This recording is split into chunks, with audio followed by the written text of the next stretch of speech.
Lifestyle creep, also known as lifestyle inflation, is a phenomenon that occurs as more resources are spent towards standard of living, former luxuries become perceived as necessities. Basically, your wants become perceived as needs, even though you need very little to have a good life. You would be surprised. In other words, more money in, even more money out.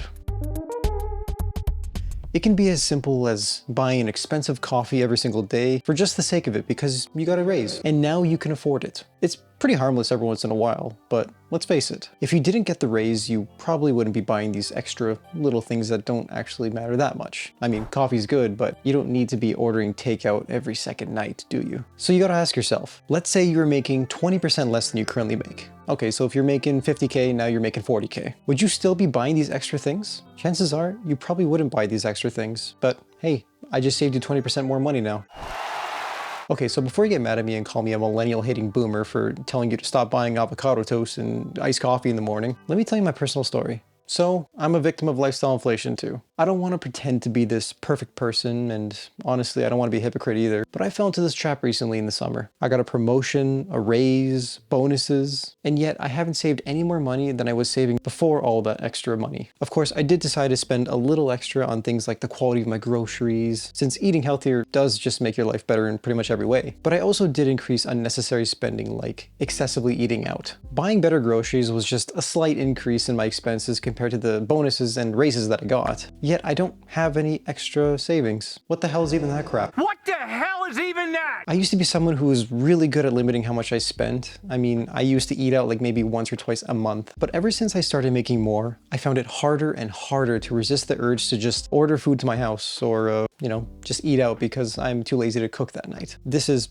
obviously a problem, which leads me to another problem, which is not saving enough money. Spending habits can quickly change to include things that were previously considered luxury to you, and it makes it a lot harder to save for long-term things like buying a house, investments, retiring, paying back debt like student loans, and even the most obvious, just saving any money at all in your bank account. When you've never had a lot of money in your life and you all of a sudden start making a lot of money, it takes a ton of careful planning and willpower to make sure that you don't blow that money and put it into long-term investments that'll actually be useful for you 5-10 years down the road. I mean, how often do you just look around and you see people who are just buying things that they just can't afford, but they do it anyway because they can just afford that monthly payment. Maybe they got a really nice new car, but the monthly payment is $700 a month. Yeah, you can afford the monthly payments now, but what if something happens? What if you lose your job? Employment's never guaranteed, and this extra $700 a month that they're spending could have been just enough to put into their emergency fund. So let's say they lost their job and they need a little extra cash for the next month or two. There you go, emergency fund.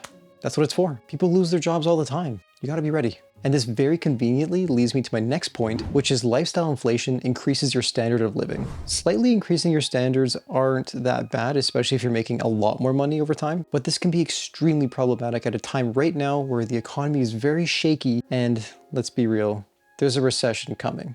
It is what it is. And though you can't control the economy, you can control your response to it, which in this case is how much money you have and where you're putting your money. So what happens to those people who are living like kings and suddenly lose everything? Those are the people that are hit the hardest. Those who live well below their means typically aren't hit as hard because they have emergency funds ready. They already live simply. And because their expenses are lower, they can weather the hard times for longer and easier. You just have to remember that every time you increase your standard of living, you're forcing yourself to have to make more money so you can support that lifestyle. For some people, this means that they're literally working just to make car payments or massive credit card payments. And they simply cannot stop working or they get completely screwed. Trust me, this is not a position you want to be in if you can help it. And if you're already in this position, well, luckily there are things you can do to help yourself get out of this. Okay, so now that I'm done scaring you with recessions and shitty jobs, what can you do to help yourself so you can make sure this doesn't happen to you or help you get out of a position like this? Well, if you're going to spend money on things, at least try and spend money on things that can make you more money. This could be things like courses, skills, anything really that can help you make more money. Obviously, this isn't a sexy answer, but that's why people don't do it.